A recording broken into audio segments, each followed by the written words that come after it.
존귀하신 주의 이름 우리 기쁨 되도다. 주의 품에 안길 때에 기뻐 찬송 부르리. 예수의 이름은 세상의 소망이여. 예수의 이름은 천국의 기쁨일세. 아멘. 하나님 말씀 예레미야서 51장입니다.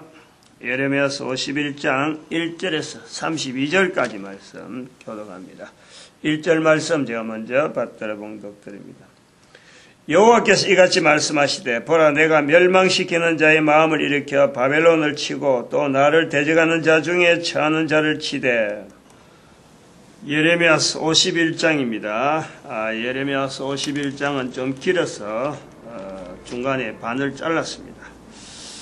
주제는 하나로 가는데 물론 50장부터 같은 주제로 바벨론에 대한 내용을 하는데 바벨론에 대한 내용이 52장까지 예레미야서가 52장까지인데 52장은 좀 달라요. 분위기가 50장에서부터 51장, 52장 결국 그 예레미야서 뒤에 맨 뒤에 석장이 전부 다 그 바벨론에 대한 건데 50장, 51장 두 장 분량이 굉장히 많으면서 예레미야서의 마지막에 있다.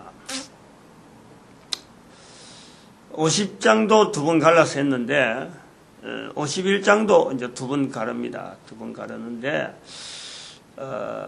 이 의미 예레미야서에 있는 위치의 의미 바벨론에 대한 언급이 없었더라면 하는 것은 굉장한 큰 어떤 위험적인 요소 언급을 해야만은 될 수밖에 없는 그래야 이사야에서 바벨론 이 균형이 맞고 막연하게 그 바벨론을 두고 성경에 바벨론에 대한 또 마지막에 계시록 아주 귀한 계시록도 그렇고 그 다음에 창세기 11장에 있는 바벨탑 사건 이런 연결을 예레미야서에서 만약 빠졌더라면 이 중간에 연결하는 것이 단순하게 이사야에서 넘어가는 거하고 이 어떤 개념적인 것밖에 안 되는 거예요. 그럴 것이다. 추상 선지서에 나오는 내용 이렇게만 되는 거죠. 그런데 예레미야에서 있다는 것은 이스라엘의 멸망 586년 사건을 염두에 두고 바로 현장적이거든. 바로 보고 있는 거예요. 보고 있는 거. 바로 바벨론을 직접 만나고 바벨론을 직접 부딪히고 바벨론에 대한 상황 자체를 직접적으로 이야기한다. 이런 면에서요. 이게 굉장히 중요한 거예요. 물론 다니엘서라든지 에스겔서가 전체가 다 바벨론에 가서 이야기하는 거지만 그게 바벨론에 있으면서 하는 거지만 그건 또 다르단 말이야. 단순하게 그거는 계시록적이다. 계시록적으로 뭐 미래지향적이든지 안 그러면 바벨론에 있는 상황 그 내용만 이야기하는데 이스라엘의 상황에서 이스라엘이라고 하는 그 존재 자체에 대해서 이스라엘이 멸망되어지는 상황 자체에 대한 긴박한 어쩌면 이스라엘의 멸망이라고 하는 자체가 완전히 드러나는 586년의 그 이스라엘의 그 상황 자체를 같이 바벨론이 같이 그 확인하는 거예요. 같이 바벨론과 이스라엘을 바벨론에서 이스라엘이 멸망당했다. 그냥 이스라엘만 이야기하는 거고 그 멸망시킨 바벨론 그거 같이 였네요. 같은 환경으로 그러한 어떤 비중 단순하게 공격하는 바벨론에 의해서 공격당하는 이스라엘 여기서 끝나는 게 아니고 이스라엘의 멸망 역시 바벨론의 멸망 이거 두 개를 같이 포함시킨다. 그러니까 이건 그래 되면서 비중이 이 멸망이라고 하는 그 시기 내용 그 자체는 내용은 그 같은 내용으로 주제 자체가 멸망이라는 주제를 가지고 있으면서 이 현재적이라는 거지. 그 바벨론이라는 자체가, 그래서 이거를 바벨탑 사건, 그리고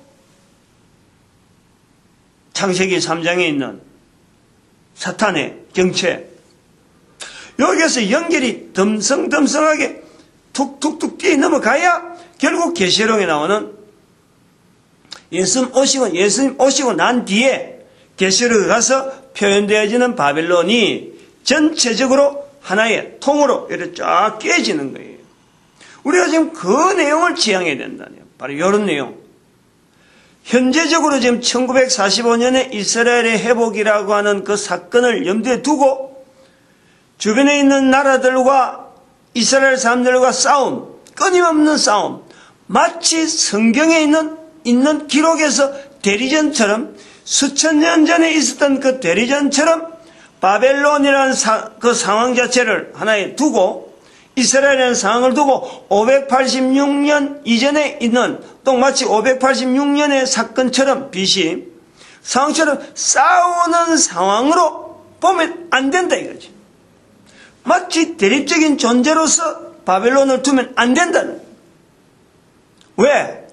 열방의 선지자이기 때문에. 열방의 선지자. 열방의 선지자가 나타난 그 우리가 지금 환경, 요거에 대한 인식을요, 이게 그냥 하면 되고 안 하면 되는 게 아니라 이거는 반드시 열방의 선지자 자리가 필요한, 온 인류가 걸어가는데 이 열방의 선지자 자리가 분명히 필요하다는 거예요. 그래서 예레미야서에 기록된 거하고 예레미야서부터 시작해서 열방의 선지자라는 건 예레미야서 1장에서부터 계속해서 이야기한 내용, 들어오면서 이걸 우리가 붙잡은 거 아니야.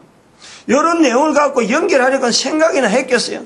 이런 거 계획을 갖고 했으면 이건 뭐 오히려 앞에서부터 전혀 다르지. 근데 한 장 한 장 하면서 열방의 선지자라는 이 자세를 도대체 어떻게 할 건가? 나도 기획이 안 돼 있고 아무도 기획이 안 돼 있고 아무도 몰란 거지.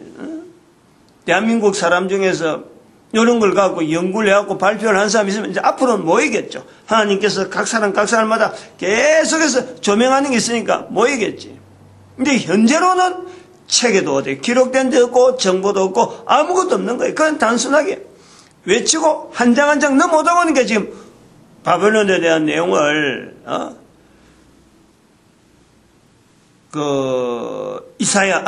계시록에도 그렇고 그다음에 창세기 11장 바벨탑 사건, 그래서 연결해보는 하나의 징검다리, 분명한 중간자리, 이 균형을 이렇게 바로 바벨탑 사건 창세기 11장을 계시록 14장 16장 17장 18장 이 전체가 바빌론에 대한 내용이 있는데 계시록에도 그 뒷부분이란 말이야. 그런데 이 바란스 그냥 덤성하게 띄어버리는 거예요. 에스겔이나 다니엘이 바벨론 안에서 바벨론에 대한 이야기를 해서 계시록을 우리가 이야기할 때 다니엘서의 마치 다니엘서의 연결점을 계시록을 가장 나름대로 온건하게 그리고 하나의 계시록적인 사건으로 이래 보편적으로 보려고 하는 시각 자체가 다니엘서를 동등하게 볼락하는 거예요. 그러니 이 다니엘서를 보면서 바벨탑으로부터 연결되는 거기서 빛이 오는 게 있다라는 건 있지만은 이게 분명하게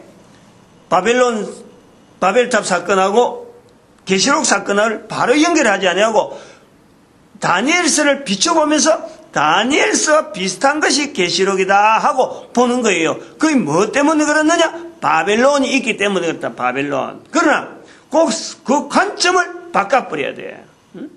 그걸로 연결해버리면은 이스라엘의 1945년에 이스라엘의 회복이라는 사건, 지금 전쟁하고 있는 이스라엘의 그 환경을 이렇게 보면서 전체를 다 이렇게 대립하는 걸 본단 말이에요. 대립. 이 대립이 아니라는 거예요. 옛날에 있었던 그 대립이 지금도 똑같이 된다. 이게 아닌 거예요. 계시록의 바벨론 사건도 제가 설명을 계시록에서 할 때도 했지만은 그러한 느낌을 유사하게 받는 것이 이사야 성경, 그 다음에 에레미야, 이사야, 에레미야라 그런 과정을 이렇게 보면서 이 주변에서 싸우는 이런 과정이 아니라는 거예요, 지금. 나라끼리 경쟁해가지고, 나라끼리 이스라엘을 대항해서 주변에 하고 연합국해갖고 이스라엘을 어떻게 하든지 괴롭히고 무너뜨리려고 하고, 하나님은 그 이스라엘만 도우려고 하고, 다른 나라 사람들은 하나님은 안 도우고, 이런 개념이 아니라는 거예요. 왜? 열방의 선지자라고 하는 이 시점이, 이 환경이 나타나기 때문에. 이거를 우리 한민족이 열방의 선지자라는 자리를 이걸 받았다는 것은 이스라엘과 바벨론, 이스라엘과 주변의 나라 사이에 경쟁되어지는 이 구조를요, 이 구조에서 뭔가 잘못된 게 있으니까 서로 간에 풀어야 될 게 있어서 이게 지금 경쟁 구조지, 기록되어지는 이 내용만 가지고 그 상황 속에서만 머물 것이 아니라 계시록, 그 다음에 예레미야서, 그 다음에 바벨탑 사건, 이 연결을 쭉 하면서 공통적인 것이 바벨론에 대해서 계시록에서도 무너졌다 큰 성 바벨론이요, 분명하게 무너지는 것을 분명히 예상하고 있는 거예요. 그래서 지금 벌써 무너진 것에 대해서 지금 에레미야에서도 분명히 이야기한 거예요. 그리고 바벨탑 사건에서 이야기한 거예요. 이런 무너진 것에 대해서 이야기해가지고 무너뜨리는 것을 하나님은 그런 바벨론만 무너뜨리고 이스라엘은 무너뜨리지 않느냐? 이스라엘도 무너뜨리잖아, 지금. 예레미야서 그래서 중요하다는 거예요. 같이 무너지는 것 자체를 같이 놔놓고, 이스라엘 자체를 통해서 바벨론에 나타내려고 하는 이 내용은 경쟁 구조로 들어있지만은 이 경쟁 구도 속에서 뭐를 지금 하나님은 바벨론을 무너뜨리고 뭐를 이스라엘을 무너뜨리고 다시 모든 사람을 구원하시고자 하는 하나님의 분명한 성경의 전체적인 주제가 바로 거기이기 때문에 거기서 도대체 뭘 나타내려는가, 요 시각이 우리가 열방의 선지자에게 필요하다는 거지. 열방의 선지자가 없어버리면 이걸 대신 두 어떤 이 성경의 큰 이 갈등을 이걸 조합해주고 이걸 무마시키고 이걸 어떻게 해석을 한다는, 그래서 어떤 접합점, 모든 사람을 구원하시는 하나님의 섭리에 이걸 어떤 합치는, 그래서 이걸 믹스시키는 이 내용을요, 열방의 선지자가 아니면 없으면 안 된다. 반드시 있어야 된다. 누가 다시 성경을, 하나님은 모든 사람을 구원시키길 바라는데, 큰 성경에 이런 두 큰 갈등을, 성경 전체가 보이는 이 큰 갈등, 창세기 3장에서 나오는 이 사람과, 소위 말하는 사람과 사탄과 이 갈등, 이 개념을 어떻게 해서 분명하게 이야기해서 모든 사람을 구원시키려고 하는, 창세기 3장에 있는 그 사람의 이 대열에 모든 사람이 들어가야 되고 바벨론으로 나타나는 어떤 또 하나의 무너져야 되는 그 분명한 어떤 개념에서 사탄을 집어야 되는데 이걸 도대체 누가 할 거냐, 이게 누가 할 거냐? 사람은 어차피 창세기 3장에 가면은 사람은 다 그쪽에 모여야 돼. 모든 사람이 가야 되는 거예요. 그런데 지금 모든 사람 중에서 큰 갈래로 굴려 있는 것이 바벨론하고 이스라엘하고 한 이 어떤 한 지역을 갈등으로 해가지고 1945년 이후로 일어난 전쟁에 여러 전쟁이 지금도 전쟁은 계속되어지고 얼마나 되어질 줄 모르잖아요. 멀쩡한 멀리 있는 우리하고는 전혀 관계없다고 아무 생각도 없고 우리는 그것이 단순히 성지라하고만 찾아가는 그 사람들에게도 지금 폭탄을 던져갖고 지금 우리도 막 영향을 받는 거예요. 우리는 아니겠지 했는데 들어가는 거예요. 그러면은 폭탄 던진 사람들이 그 사람들이 대한민국 사람을 겨냥하느냐? 그게 아니잖아요. 이스라엘하고 연결되어지는 주변에 있는 관계되어진 자유우방이라고 전 세계 사람들을 아랍하고 이슬람하고 별도로 분리시키려고 하는 이런 어떤 자체적인 이슬람 자체 안에서도 분리시키려고 하는 이런 시각, 성경을 읽는 우리도 이스라엘하고 이슬람을 분리시키려는 이런 시각, 이런 거는 안 된다는 거지. 그 개념이 지금 우리가 여기서요. 51장 요 하면서 아마 철저하게 해야 될 것 같아요. 50장부터 51장, 특별히 51장 여기 들어와서는 아마 이거 굉장히 많이 해야 돼요. 굉장히. 내일하고 이제 두 번을 갈라서 하는데 다는 못하겠죠. 다는. 오늘 여기 이제 요 7절에 있는 말씀을 가져가려고 그래요. 일단 바벨론은 어떤 데냐? 7장에 7절에 51장 7절에 아까는 이 개념 자체가 바벨론이라는 이 개념 자체가 바벨론은 여호와의 수종에 온 세계로 치케하는 금잔이라. 열방이 그 포도주를 인하여 미쳤도다. 그 포도주를 마시고 인하여 미쳤다. 미쳤다는 지자리를 떠났다는 거예요. 그리고 10절에 보니까 여호와께서 우리 의를 드러내셨으니 오라 시온에서 우리 하나님 여호와 이를 선포하자.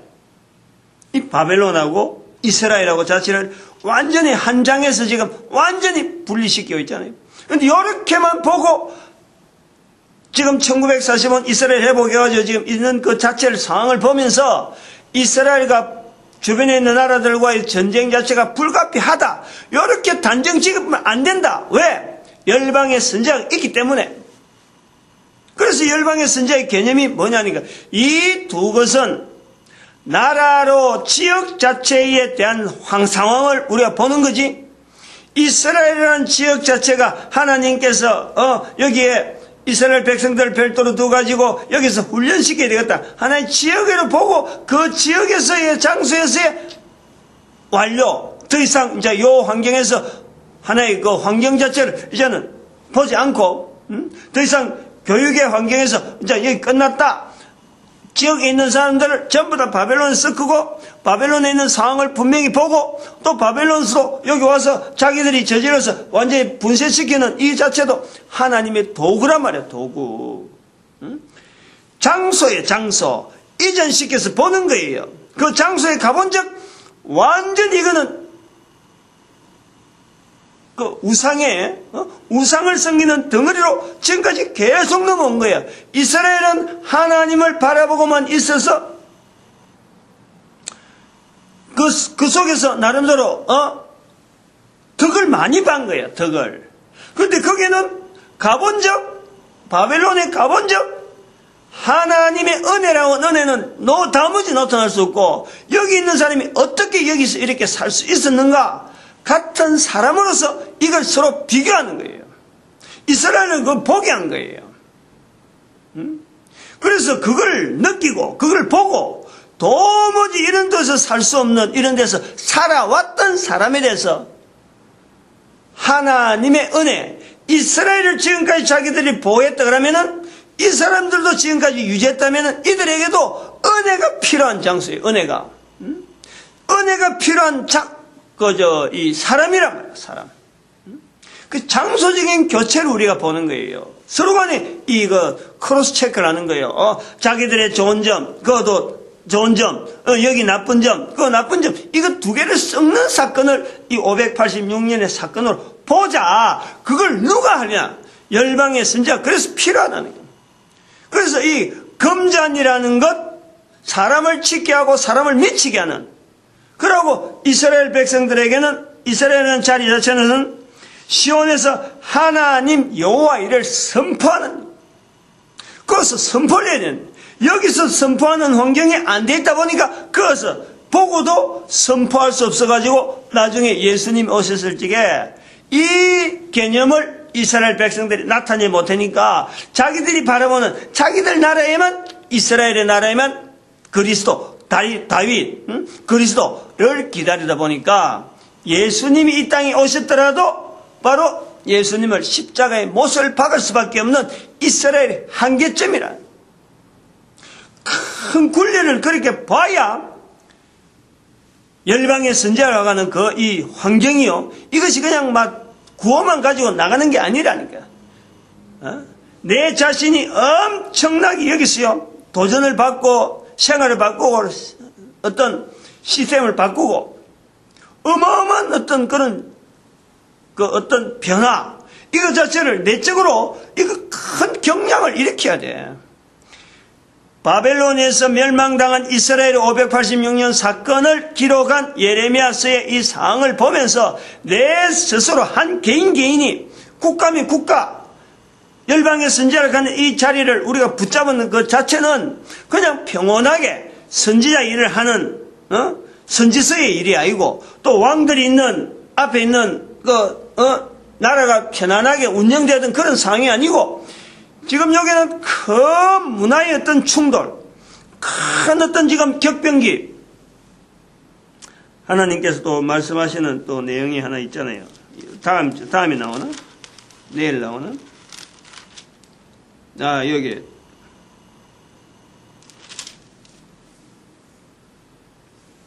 아까 읽은 것 같은데. 6절에. 6절에 있네요. 여호와의 보스의 때라는 게, 여호와의 보스의 때. 때가 지금. 여기 지금, 586년 사건 자체가 여호와의 보스의 때에 대한 개념이란 말이야. 이 바벨론이 멸망되는 것 자체가, 바벨론을 멸망시키는 그것 자체에 대해서 보스의 때라는 그 개념이 아니고, 이거는 계시록하고 연결시켜서 하나님 앞에서야 이 바벨론이라고 하는 어떤 개념이 있는 이 모든 인간들에 대한 삶에 하나님은 분명히 보스의 때가 있다. 마지막 때가 있다는 거예요. 그래서 계시록에도 이 뒷부분에서 바벨론에 대한 내용이 나온단 말이죠. 그것도 분량이 작은 분량 아니잖아. 많은 양의 분량을 갖고 나타내고 있어요. 요즘 예레미야서도 50장, 51장 넘어온 사이가 이 분량이 다른 데 보면 굉장히 많아요. 다른 데 비해서. 두 개가 연속해서 그랬다. 바벨론에 대해서만 하는데도 연속해서. 그러면 바벨론 자체를 가지고 네가 발휘해라, 네가 발휘, 그렇게 하려고 지금 양이 많으냐? 그게 아닌 거란 말이야. 바벨론의 상황을 보면서 마지막 때에, 보스의 때에 각 나라, 각 민족, 각 개인 어떻게 이거 상황 자체를 자기 거로 만들어서 변화라고 하는 이 격동이라고 하는 이 상을 어떻게 적용하고 어떻게 나올 것이냐, 요걸 가지고 나타낸단 말이에요.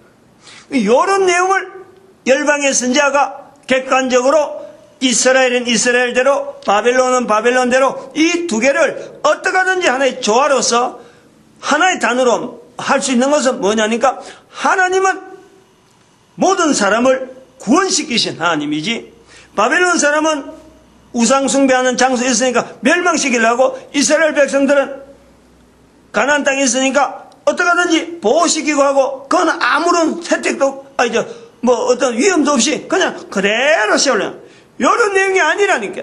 몇몇 사람만 구원시키고 어느 나라 어느 사람은 구원시키고 어느 사람은 멸망시킨다, 이런 개념이 아니라 계시록 우리가 분명히 그래서 봐야 돼요. 그 바벨탑 사건도 우리가 그래서 봐야 되네. 요 사건을, 바벨론의 586년 사건을 보면서 보스의 때라고 하는 이 때, 바벨탑 사건도 우리가 보면은, 제가 책에도 많이 표현을 해놨지만은, 그 탑 자체를 짓는 것 자체가요, 그 탑을 잘 짓는다 안 짓는다, 탑의 모양이 어떻다, 탑의 모양이 이것이 하나님 앞에 우리가 흩어짐을 면하자 하는 것에서 이게 탑을 짓는 이런 내용에서 탑 짓는 공사 자체를 하나님께서 거기에 들어있는 어떤 행위, 그런 어떤 주거하려고 하는 그 행위, 그거 주거지로서 그것을 지내려고 하는 그것 자체를 하나님은, 예를 들어 분쇄시킨다, 거기에 있는 중심, 하나님 앞에 흩어짐을 면하자 할 때에 흩어짐을 면하면서 짓는 그 구조가요, 그 탑을 지어가면서 나타나는 그 모양이 모든 사람을 모으자 하는 데에 그 구조로만 하면은, 우리 성경에 있는 내용에서 우리가 좀 더 봐야 될 부분이, 하나님은 왜 바벨탑 사건을 멸했을까? 인간들이 알 수 없는, 인간들이 미처 보지 못하는, 단순하게 짓는 그것 자체만 노동하고 공사하고 하는, 일하는 것, 그것만 갖고 그 여러 사람들이 모여서 집을 짓는 이런 내용만 갖고 나무라는 게 아니라, 그런 일 자체를 못하게 하려는 게 아니라, 그거 짓는 구조 자체가요, 지금 여기 보면은 사람들이 살 곳이 아닌 거예요, 실제로. 우리는 뭐 그냥 그림처럼 이렇게 짓는다 하지만 그 속에 사람이 들어가 살아있는데, 탑 자체가 어마어마하게 큰데, 한번 생각을 해봐요. 그 통풍 관계, 햇빛 관계. 우선 햇빛이 안 들어오잖아. 지금은 유리가 있어갖고 햇빛을 들어오게 하지만, 그 어떻게 그 햇빛을, 완전히 어떤 조그마한 빛 하나 들어올 수 있는 것, 금성금성, 왜냐면 또 밤이 되면 추우니까, 그거 하려고 하면 어떻게 하든지 밖에를 창문을 안 내는 쪽으로, 창을 안 내는 쪽으로 어쨌든 할 기란 말이야. 그러면은 그렇게 지 올리면은 빛을 어떻게 보나, 빛을. 우리가 빛을 못 보잖아, 빛을. 그래서 그걸 무너뜨린다 보네.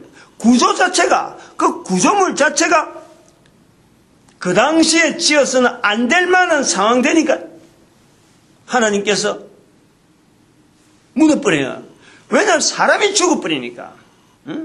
그 속에 좀 있다 보면 뭐 사람들이 많이 거기면 병균도 생기고, 만약에 이래 되면은 그것 자체가요, 또 워낙 사람들이 또 지내면 지지관계, 구조물의 어떤 구조력, 그 내력, 그것 때문에 위에서 있다가 무너져 버리면 어떻게 되는 거예요? 다시 말하면 사람들이 하는 일에 대해서 높이 쌓려고 하는 그 행위만 갖고 하나님은 무너뜨린 게 아니다는 거지. 우리 인간들이 약함, 우리가 부족한데도 불구하고 어떤 지향하는 그 지향점이, 하나님께서 미리 우리의 약함을 아시고 이걸 무너뜨린 거지, 미리. 그걸 저는 그래 보는 거예요. 모든 사람을 구원하시기 위해서 바벨탑 사건에서 사람은 무너뜨린다. 거기서 어느 누구를 살리려고 하는, 별도로 구분되어지는 그런 내용이 아니라는 거예요. 본문에 나오는 이 바벨론에 대한 그 위치, 다시 조정하는 게다, 다시. 바벨론이라는 자체를 우리가 성경을 읽으면서, 벌써 이 기록 자체에 대한 사건보다 우리가 벌써 2500년 후란 말이에요. 그러면서 이 교회가 지금 한 2000년 동안 지나오면서 기록되어진 것에서 2500년, 지금 교회가 2000년, 그 중간에 한 586년이 이제 있는 거예요, 586년. 그럼 2000년이라는 이 세월을 지내오면서 교회를 통해서 바벨론에 대한 개념 자체가 어떻게 되어 있느냐, 이걸 분명히 인식을 해야 되는 거예요. 바르게 되어 있느냐는 거죠, 지금. 2000년의 세월 동안에 이 바벨탑 사건과 바벨론인과 그 다음에 계시록에 나타나는 바벨론이 전반적인 이 흐름에서 바벨론이라는 개념이 분명히 이거는 하나의, 내하고는 내가 가서는 안 되는 것이고, 이거는 항상 내한테는 이 벽이, 바벨탑 사건은 사람이 잘못해서 사람이 하나님 앞에서 단순하게 높이 쌓으면 안 되는데 높이 쌓는다. 요런 건물을 짓게 되면 그렇다. 그럼 지금 같은 경우 미국의 엠파이어 스테이트 빌딩 가는 102층이 오래 전부터 했잖아요. 우리 어릴 때 초등학교 때 세계에서 제일 높은 건물 그거 애운 거예요. 그게 어려운 말이지만 지금 그걸 애우는 거예요. 근데 지금은 102층 같은 거는 지금 우리나라에도 60몇 층, 옛날에, 그거, 여의도에 무슨, 그게 뭐 60몇 층 있어고, 우리나라에서는 제일 높은 건물이라고 했는데, 지금 아파트 60층, 이런 아파트 예사로 짓고 있어요, 예사로. 우리나라에 그렇다니까. 전 세계에서 높은 건물, 예를 들어 두바이인가 어딘가 있는 삼성에서 지은 건물 지금 현재 어마어마하게 높은 건물이잖아요. 세계에서 제일 높다. 지금은 102층은 이제 뭐 이야기 안 나오는 거예요. 그러면서 햇빛 쫙 받고 공조시설 잘 되었고 얼마든지 살아가는 거예요. 그 높이 짓는 것만 문제가냐? 그 당시에는 문제가 되는데 지금은 가능하다. 그러면 지금 볼 때 우리가 지금 근본적으로 성경에서 나타나는 바벨론이라고 하는 이 사건 자체를, 이 상황 자체를 예레미야가 있다라는 이 자체, 예레미야에서 기록이라는 자체가 이게 얼마나 중요하냐? 같은 멸망이라니, 같은 멸망. 다시 말하면은 바벨론도 멸망돼야 될 요소가 있었고 이스라엘도 멸망될 요소가 있다는 거예요. 그 똑같이 멸망돼야 될 요소 같은 상황을 두고 이걸 서로 간에 크로스 체크를 한다는 거예요. 크로스 체크를. 그래서 크로스 체크를 해서 서로 본 적, 바벨론에서 본 적, 여기는 하나님에 의해서 움직이는 선지자 예레미야가 있었고, 저기는 백성들이 가본 적, 거기는 사람 살 곳이 못 되는 바벨탑을 지어서 사람 못 사는 게 아니고 평지인데도 불구하고 평안하고, 뭐 물가에서 이런 표현이 있는데 13절에 보니까 많은 물가에 가하여 재물이 많고 넉넉한 거예요. 그러나 이스라엘이 바라보니까 거기에는 사람 살 곳이 못 되는 거예요. 요런 크로스 체크하는 이 어떤 상황이 있다. 그리고 또 한편으로는 50장에서 잠깐 이야기했는데, 여기 50장 25절, 요걸 내가 이야기를 못했는데 50장 25절에 내가 갈대아인의 땅에 행할 일이 있습니다. 다른 말로 하면은 이스라엘 백성들이 바벨론에 가야 될 이유가 있다는 거예요. 거기에 가서 그 나라 사람들이 죽을 만한 참 이런 어려운 상황에 살고 있는 사람들, 그 환경에서 하나님은 그 같은 이스라엘 사람들을 통해서 일을 하는 거예요. 일을 거기에서. 그래서 다니엘이라든지 에스겔이라든지 이 선지자들 활동되고 에스더라든지 활동을 하면서 그 이스라엘이 영향을 주는 거예요. 뭘 배우고 그들에게 뭘 배웠다, 그들에게 뭘 가르쳤다, 이런 내용보다도 어떡하니 그들의 동화를 되면서 영향을 주는데, 이 50장 25절의 내용이 내가 갈대아인의 땅에 행할 일이 있습니다 하는 게 왜 중요하냐 그러면은, 오늘 2000년 지나고 나니까 이 사건 다음에 2500년 지난 지금에 보니까 중요하게 보는 거예요. 보인다는 말이야. 이때는 거의 몰랐지. BC 586년에 사건이 나오면은, 이때가 벌써 바벨론 포로 가잖아요. 그러면은 요 바벨론 포로 되어지는 밑에서 지역에서 조금 더 밑으로 가면요, 그게 인도입니다. 인도. 그건 뭐냐 아니고 562년에 석가가 탄생이 돼요. 석가가 562년에 562년 약 한 20년 차이가 나오는 거예요.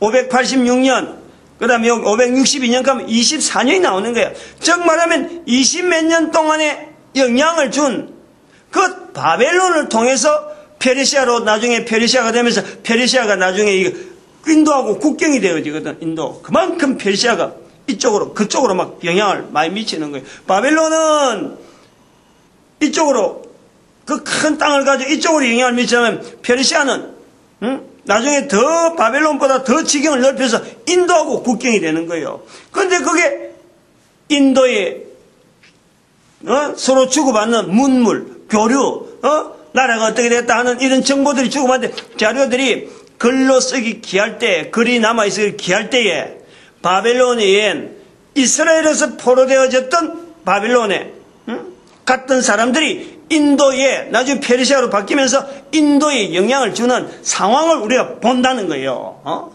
그래서 불교에는 석가가 이 영향을 받아서 자기가 고행하고 하면서 여러 가지 표현해서 구원에 대한, 인도 상황을 바라볼 때 구원의 여망이 없는 이 인도 사람들에게 인도의 구원에 대한 여망을 이 석가가 남기는 거예요. 그건 제가 책에는 나타내지 않았어요.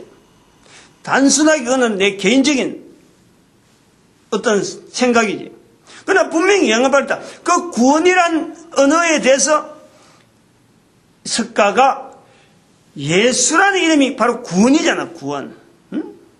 인도 사람의 그 처참한 환경을 보면서 얼마나 어려울까요? 얼마나.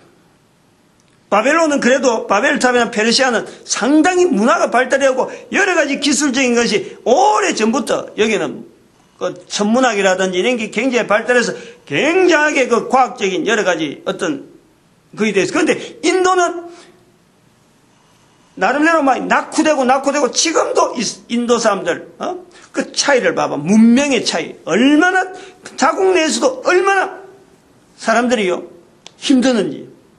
근데 그걸 2000년 전, 2500년 전에 바라보는 그 석가가 볼 때 암담한 그 백성들을 보면서 구원을 외친 저는 그 불교의 석가를 그래 보는 거예요.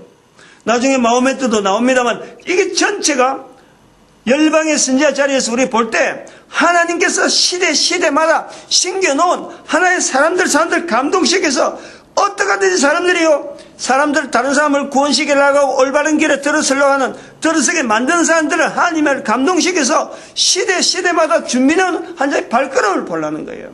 발걸음으로. 인도의 영향, 불교의 영향 전혀 하나님하고 전혀 별개가 아니고 벌써 그의 영향 줄 수 있도록 바벨론이라고 하는 이게 포로로 잡혀간 사람들의 영향을 본다. 그걸 제가 50장 25절에서 그걸 표현하면서 그래서 오늘 여기 51장이 넘어오면서 정리를 하는 거예요. 51장은 결국은 뭐냐면은 멸망이라고 하는 멸망을 당할 수밖에 없는 두 어떤 큰 세력 자체가 멸망을 당할 수밖에 없는 그 상황을 오늘은 전반부에서 나타내려는 것은 자기를 살피는 거예요. 일단은 자기 성찰이라. 결국에는 멸망될 요소가요 자기에게 있는 거예요. 다른 사람에게 멸망될 게 아니라 다른 사람에게 있는 게 아니라 내한테 멸망될 요소가 있는 거예요. 다시 말하면 하나님은 모든 사람을 구원하시는 그 구원의 요소에 개인이 죄인이라는 거예요. 죄인. 요걸 에레미야서 하면서 요걸 빠뜨려버리면은 연결될 점이 없어요. 성경은 처음부터 끝까지 인간의 구원에 대해서 인간이 구원을 받아야 될 요소 중에 하나가 뭐냐니까 분명히 인간이 구원받아야 된다. 창세기 1장에서부터 계시록 마지막 장 두 장을 딱 보면 창세기 1장 2장 계시록 22장 21장 22장 20장에도 나옵니다만 그 두 장을 보면 내용이 똑같잖아요. 인간이 살아가는 환경 자체가 얼마나 보기 좋은지 몰라요. 그게 근본적인 우리 인간이라니까. 그런데 그 속에서부터 창세기 3장부터 요한계시록 19장 앞에까지 전체로 보면요 사탄이 나오지. 그 다음에 거기엔 바벨론이 나오지. 응? 창세기 3장부터 사탄이 나오고 그 다음에 계시록 18장까지가 바벨론에 대한 언급을 계속하고 있잖아요. 그 요 구조를 전체로 보면 우리가 지금 살아가는 환경, 이 삶의 환경이 7장에 오늘 7절에 나오는데 바벨론은 여호와의 수중에 온 세계로 직게 하는 금잔이라는 거예요. 직게. 소위 술 마시고 취할 수 있도록 금잔이 있어갖고 담아나니까 금잔이 금이니까 안에서 먹는 것 전부 다 좋은 것 얼마나 좋은 걸 얘기해서 그러나 그 술들이 사람을 취하게 만든단 말이에요. 좋은데 담아있으니까 보기 좋으니까 그냥 덜덜 마시는데 결국엔 그걸 마시면서 사람을 취해서 실제는 언대로 미치게 만드는 거예요. 미쳐버려요. 사람의 모습으로 못 살게 만드는 거예요. 창세기 3장부터 계시록 20장까지를 우리가 보면은 20장까지를 우리가 언질한다면 18장까지 계시록 18장까지 바벨론 사건 바벨론을 해서 이렇게 포장이 되는데 그 속에 있는 인간은 여호와의 수중에 온 세계로 여호와의 수중은 창세기 1장부터 요한계시록 끝까지인데 거기에 있는 여호와의 수중에 온 세계로 취하게 하는 또 안에 또 다른 환경이 있어가지고 하나님을 온전히 바라보지 못하도록 만드는 그런 세계로 인도되어지는데 이게 표현이 대표로 바벨론이라는 거예요. 바벨론. 그럼 결국은 그 바벨론의 멸망이란 예루살렘 멸망, 바벨론 멸망 두 사건을 예레미야서에 본다? 그러면 결국은 뭐냐? 내가 그 속에 살고 있는 내 한 사람, 바벨론도 멸망되고 이스라엘도 멸망되고 다 멸망되고 계속해 멸망되고 새로운 나라들이 막 있는데 그 이나라에서 우리가 한 사람 한 사람이 살아가더라도 결국에는 계시록 20장까지 창세기 3장에서 계시록 20장까지 우리가 살아가는 우리 한 사람은 결국 예루살렘의 멸망과 바벨론의 멸망이 그 중심에 그 나라 안에 있는 것처럼 내한테도 있다. 내 개인이 있다는 거예요. 내 개인이 원수 사탄에 의해서 내가 멸망되어지는 상태, 멸망되어 있는 상태가 우리가 지금 상황이라니 이걸 객관화시키고 거기서 멸망되어질 요소가 누구한테 있느냐? 내한테 있다는 거예요. 내한테. 여기를 비출 수 있는 빛, 여기서 구원에 대해서 빛을 비출 수 있는 빛, 이거를 모든 사람에게 적용시킬 수 있는 나라. 이스라엘 자체가 멸망됐으니까 새로운 나라로서 열방의 선지자라고 하는 이 우리나라가 있다는 게 우리 대한민국이. 그래서 그것이 창세기 11장에 바벨탑 사건이 나오면은 창세기 10장에 에벨의 자손, 벨렉과 욕단이라고 하는 것이 창세기 10장에 나와요. 창세기 10장.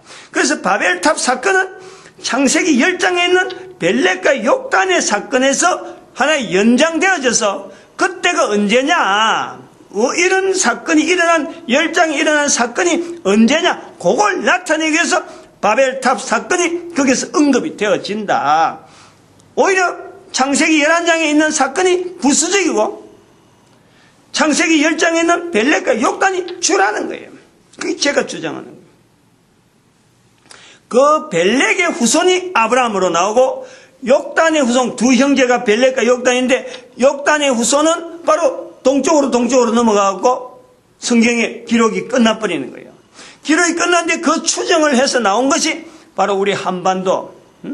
욕단, 욕하지 마라. 욕을 빼버리고 단, 할아버지를 통해서 우리 대한민국이 만주 땅에 이 한반도, 아마 그때는 제가 생각할 땐 백두산에 안 생겼, 백두산이 백두산이 쭉 생기기 전에, 큰 산이 생기기 전에 그 만주 땅 아주 널쩍해갖고 동해안이 그냥 그대로 훤하게 바라보이는데, 멀리까지 내려 보이는데, 그때가는 알래스카하고 이런 데가 전부 다, 이 바다로, 아주 산으로 해갖고 길로 저 아메리카까지 다 이래 돼 있은 거예요. 그러나 때가 되어서 지진의 형상이라든지 여러 가지 형상을 통해서 여러 가지 일어나는 그 지질학적인 변동 때문에 백두산이 나오고, 그 다음에 알래스카 거기에 뚝 잘라져갖고 북쪽에서부터 눈이 녹아가지고 엄청난 물이 흘러내리면서 지금처럼 바다로 잘라져가지고 그게 일본도 섬으로 뚝 떨어져 버리고, 일본도 섬이 아니었는데 섬으로 뚝 떨어지고, 독도 우리가 지금 독도 가고 있는데 이런 섬들이 그 물살에서 북쪽에서 내려오는 그 알래스카로부터 내려오는 그 물줄기가 터지면서 눈 녹았던 물이 막 쫙 흘러내리면서 흙들을 막 썰어내려버린 거예요. 그래가지고 봤다라는 거예요. 그때 백두산이 생겼다. 저는 그래 보는 거죠.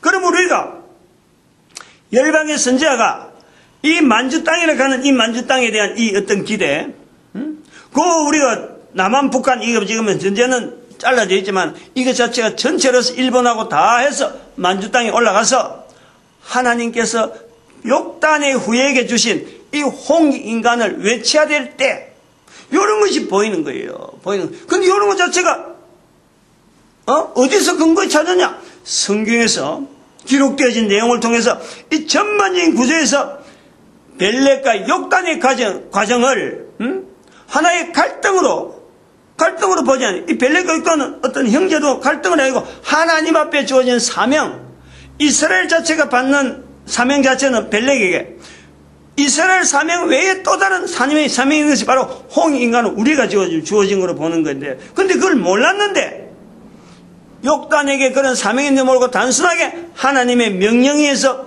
명령을 수행하는 것으로 땅 끝까지 바벨탑에서의 그 빛 없는 그 내용을 보면서 빛을 찾아서 동쪽으로 가다가 자리를 잡았는데 거기 때가 지나서 이미 주어진 홍익인간이란 말을 가지고 본적 이스라엘이 벨렉의 후손으로서 이스라엘에서 쭉 왔는데 아까처럼 자기 자신을 발견하지 못하는 거예요. 자기 자신을.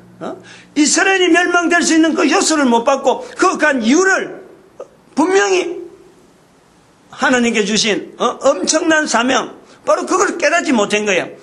요 내용을 보강하기 위한 장치로서 하나님은 지금 오늘 20절에도 말씀하지만 51장 2절부터 23절까지 너로 그러잖아. 너로 너로 열방을 파하며 너로 국가로 매라며 너로 말과 탄자를 부수며 너로 병거와 그 탄자를 부수며 너로 남자와 여자를 부수며 너로 노년과 유년을 부수며 너로 청년과 처녀를 부수며 너로 목자와 양떼를 부수며 너로 농부와 그 명예를 부수며 너로 방백들과 수령들을 부수리라. 이게 지금 너로 가는 거는 지금 현재 주변에 있는 한반도 주변에 있는 모든 나라와 모든 환경을 이야기하는. 그러나 중요한 것은 뭐냐? 내 자신을 분명히 먼저 봐는 거야. 내 자신에 대한 분명을 성찰하지 않으면은 이것 자체 완전 이거는 뭐 모래 같이 바람에 날려서 뭐 이런 모양 하러 저런 모양. 여기서 내 자신 우리 국민들 한 사람 한 사람이 똘똘똘 뭉쳐서 너로 하는 이 말씀 앞에 우리가 붙들리려면요 개인이 바라는 것이 있어야 돼. 왜냐하면 나는 힘이 없거든. 나는 못하거든. 내가 어떻게 모든 사람이 가능하게 하시는 성령님을 인정해야 된다. 그 성령님을 인정하는 훈련이 입에서 예수 그리스도를 자꾸 말해야 돼요. 자꾸. 어느 한 사람이 여기서 완전한 사람이 없어요. 어느 한 사람이 된다 안 된다 이건 없어요. 그러나 누가 가능하냐? 입에서 예수 그리스도를 자꾸 선포하면 성령님의 인도하심과 성령님의 도우심, 하나님 말씀하신 너로 하는 10번 나와요. 10번. 그 한 사람이 된다는 거야. 가능성이 있다는 거야. 열방의 선지자가 처음부터 말씀했지만은 내 힘으로는 절대 안 돼요. 어느 누가 한 사람인데. 근데 항상 예를 들지만 제가 아무것도 없는 사람. 그것도 쟤도 이렇게 가능하다면은 이런 내용을 남기는 건 가능하다면은 항상 비춰봐야 돼. 보잘것없고 별 볼 일은 내가 가능하다면 안 될 사람이 없다 이거예요. 요령이 뭐냐? 마태복음 12장 31절 32절에 예수님께서 성령을 시인해라. 성령을 부인하면 안 된다. 그 성령을 인정하는 것이 입에서 예수를 자꾸 내 귀로 듣는 거예요. 각자가 할 수 있어. 각자가 누구든지 가능하다. 그걸 우리가 다른 말로 하면 전도자라고 하네. 전도자. 오늘은 이 바벨론과 이스라엘의 개인적인 어떤 그 성찰 그걸 집중적으로 했고, 그래서 이 바벨론은 금전이다, 미쳤도다. 이거 따져가면 굉장히 많아요. 지금 텔레비전에 나오는 이 프로들 여기 나오는 여러 가지 내용이 우리가 지금 잘 산다고 경제로 나가는 이게 전부 다 사실을 알고 보면 우리를 미치게 하는 금전이에요. 금전. 그걸 알아야 돼요. 바른 방향으로 갖고 교육 무슨 고등학교 무슨 대 S대 K 고등학교 S 대학 이런 가면은 벌써 알잖아요. 우리 국민들이. 근데 그런 쪽으로 지향해갖고는 안 된다는 거예요. 그게 금전일 수가 있다. 사람을 미치게 하는 금전. 요걸 깨달으려고 하면, 요령하려면 개인적으로 입에서 자꾸 예수를 선포하고 성령님을 의지하는, 성령님을 인정하고 하는 이것저것 방향을 모든 인간들이 물로 해야 돼. 그래야 모래가 컹크리트하고 믹스가 돼가고 건물이 빡빡빡 올라가는 이런 역사들이 있어지는 거예요. 전도자 만드신 하나님께 감사하고 또 교회가 전도를 하나 돼야 되고 온 국민들이 온 세계 인류 가운데 전도 국민으로 쓰임받게 축복하는 시간입니다. 주여 삼창합니다. 주여!